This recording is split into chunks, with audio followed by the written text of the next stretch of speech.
Hello everyone, I'm Zhiyang. I come from the University of Chinese Academy of Sciences. Our paper is DeepCon Contribution Career Testing for Deep Learning Systems.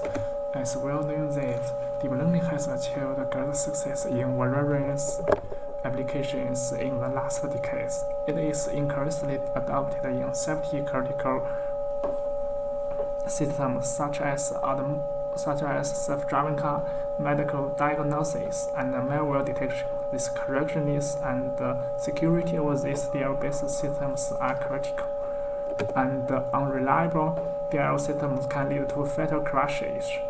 For example, as shown in this slide, the unimpacted driving condition in the deep learning-based self-driving car caused a fatal crash. Thus, DL-based systems need to be systematically and seriously tested.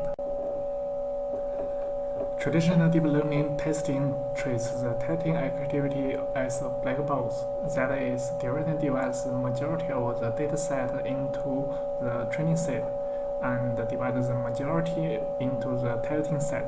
This makes it difficult to qualify the seriousness of DNA testing. To facilitate the measurements of the test adequacy of DNAs, we need some current criteria to qualify our testing. However, traditional software testing techniques do not apply to DNAs.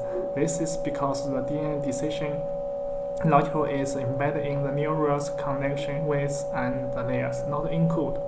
We thus need to construct a new carrier criterion for DNAs. Inspired by said carrier in traditional software testing, DeepCon proposes a neural carrier criteria to measure how many unique neurons have been activated by test input. For example, if we only consider the output value greater, if we only consider the neuron whose output value greater than 0.2 as activated, the neural carrier over this 3-4 layer fully connected DNA is 62.5%. DeepCon inspires a group of studies such as DeepGauge and DeepCover. DeepGauge proposes a group of K-multi granularity neural coverage, in which the output of a neuron is partitioned into K sections. DeepGauge measures how many unique sections have been covered by test inputs. DeepCover proposes an MCDC carrier criterion based on the condition decision dependencies between adjacent neurons. However, existing neuron-output-based carrier criteria can also be limited. As well known during the predicting process, the outputs of neurons and the connection weights they emit together determine the final prediction results. But existing neural output-based carrier criteria only consider the output of neurons and ignore the connection weights that emitted by these neurons. This will lead to some misfitting.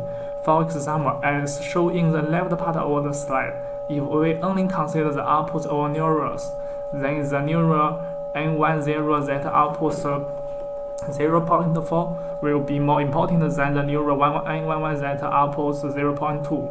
However, since the connection weights emitted by these two neurons are different, the contribution from N10 to the predictions neuron N20 is obviously greater than that of N11, and the importance of N11 should be greater than N12. To this above-mentioned end, we propose DeepCon. It includes a novel contribution carrier criterion that can truly cover both the outputs of neurons and the connection they emit at the same time, and a test case generation approach that is guided by the proposed carrier criterion. Let us first look at the proposed contribution carrier criterion. To fully cover both the outputs of neurons and the connection weights they emit, we first introduce a term contribution to present the internal logical carrier over DNA. We first define the contribution from previous neurons N1 to N2 as the product over the output value of N1 and the connecting W12 that emit from N1 to N2. Besides defining contribution, we also need to define contribution activation. We define contribution activation as follows. For a given input X and a threshold T, if the normalized contribution is greater than T, it is said that the contribution is activated by X. Here, the normalized function is computed according to this formula. And the capital letter UNX represents contribution from previous neurons to neuron N. The reason why we normalize the contributions is that the value range over the contributions in different capital letters UNX may vary larger. For example, as shown in the bottom of this slide, the range U1, U2, U3, and the range U4, U5, U6 are different. Now let's look at an example of contribution activation with threshold T 0.25. The normalized contribution UN10 equal to 0. Thus, the contribution is not activated, and the other two contributions are activated due to the normalized contribution are both greater than 0.25.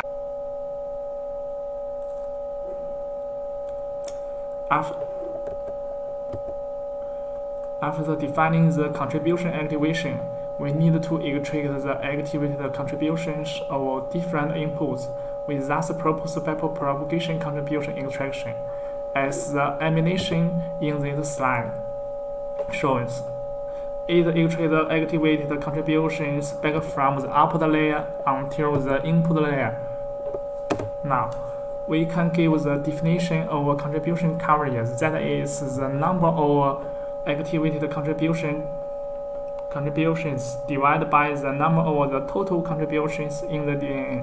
For example, in this slide, the number of the contribution activated by X is 8, and the number of total contributions over this DNA is 15. Thus, the contribution carrier is about 15.3%.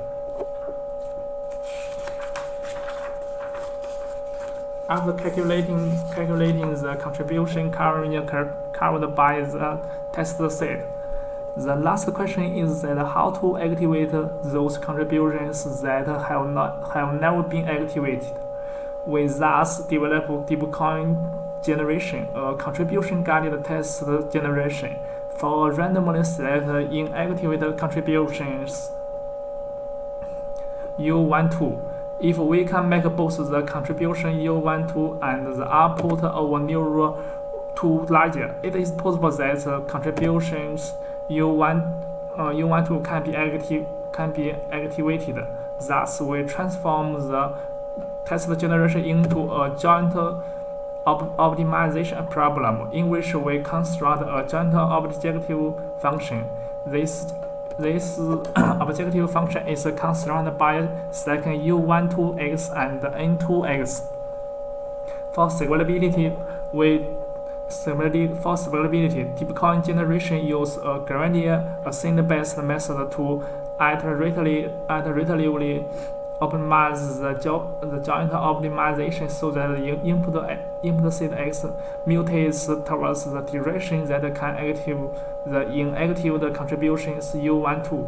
Note that the gradient over U12 and N2x with related to X are different. This may lead to joint objective function optimized towards one of them and ignore the other.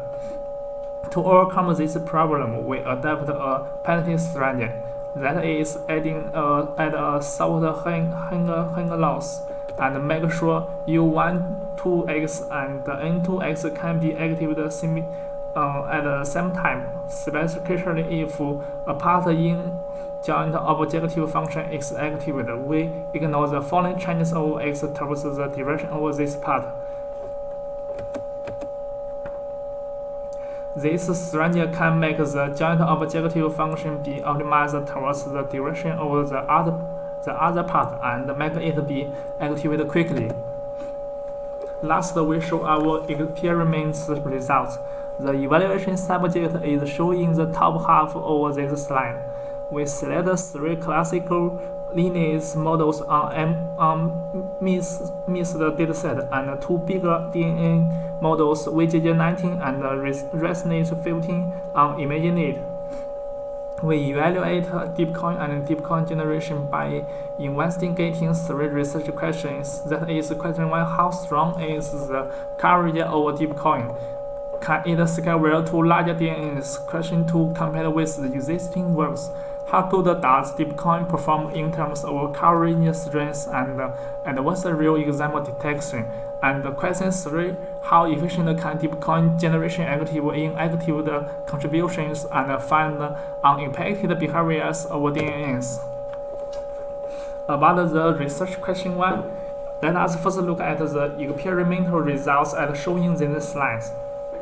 Under the settings of t larger than 0, the contribution coverage of any of these DNAs grows with the increase of test inputs and does not research 100% even on all test inputs, and a larger t will result in a lower contribution coverage. And as the value of t becomes larger, the corresponding contribution coverage drops much faster.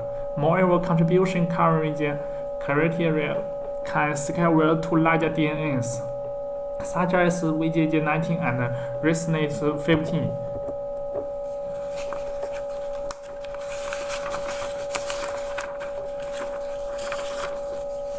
About the research question 2, since the activated contribution extraction method in DeepCon is completely different from neuron-output-based coverage criteria, we contribute the contribution defined in DeepCon is the combination of a neuron and the connection with it connects to the next level neuron. Thus, the neural coverage in DeepExplore may be a potential object for fair comparison.